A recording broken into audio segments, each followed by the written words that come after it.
and I met a satmar chassid. Now listen to the story of the Rebbe's Chis Yugen Aleini, the Divrei Yoel. Listen to this story. He comes over to me, says, I heard what you do. You're makar, teach parents to be makar of their kids. He says, I want to tell you a story from 50 plus years ago. My brother, he tells me, was off the derech. But the way it used to be. He was dating Italian shiksas. He joined the police force. He had he was like a real shaygitz, And my father didn't know what to do, and he went to the Divrei Yoel, and he says, and he took me, I think he said 16, and I went with him into the Rebbe's Chis Yugen Aleini to find out, Ma yaseh ma ben, what are you supposed to do? Everybody knows the Divrei Yoel was very sharp, right?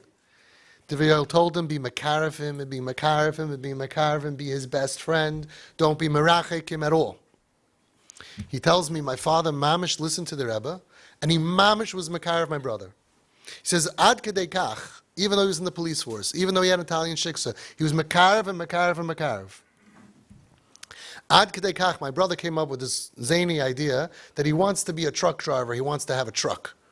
Now, a truck is not a Jewish car. We go up to minivan, right? Up to minivan is very, very Jewish. Afterwards, a truck, not a Jewish vehicle. And now it's a little bit, now we have some, right? But years ago, we're talking about 50 plus years ago. He said, my father went ahead and borrowed, he didn't have a prita. He said, I didn't have a penny. He borrowed $5,000, okay, to go ahead and to be the one to put the money in my brother's hand, buy it from Tati. Said my father borrowed it, $5,000 in those days. It was a lot of money. It was like today, $50,000. He said that he borrowed to give it to him. What's the end of the story?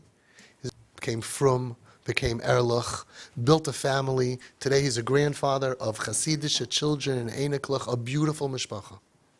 But here's the point.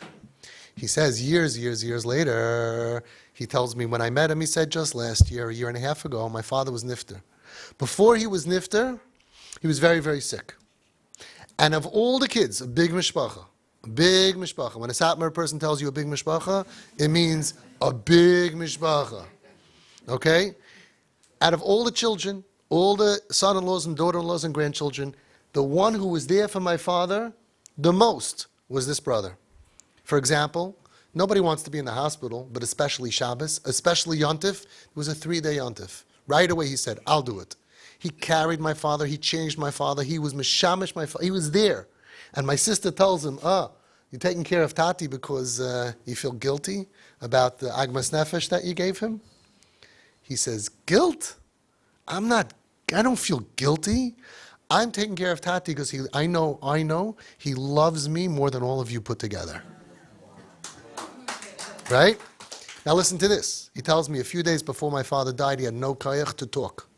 He didn't talk to anybody except this child, this brother. When he would come in, Tati, whatever, and he would talk to him a few words. That's what it means to build a nafshik shura b'nafshik relationship with these kids. They will take care of you. They will be the ones changing you. When you have round-the-clock nurses and you say, who paid for that? It's going to be the kip.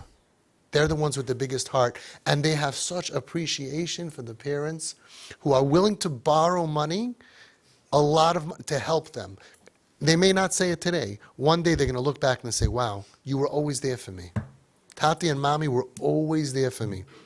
That's what the Divrei Yoel said. That's what the Rebbe's Chis Yugen Aleini said. That's what the tzaddikim are saying. Don't drop your kid. Don't drop your kid. And if you have an opportunity to prove to your kid, I am with you, even though he didn't borrow the money to buy his kid a shas. He borrowed the money for a truck, which he did not wish that he would be driving. Where they are, you support them, good things could happen.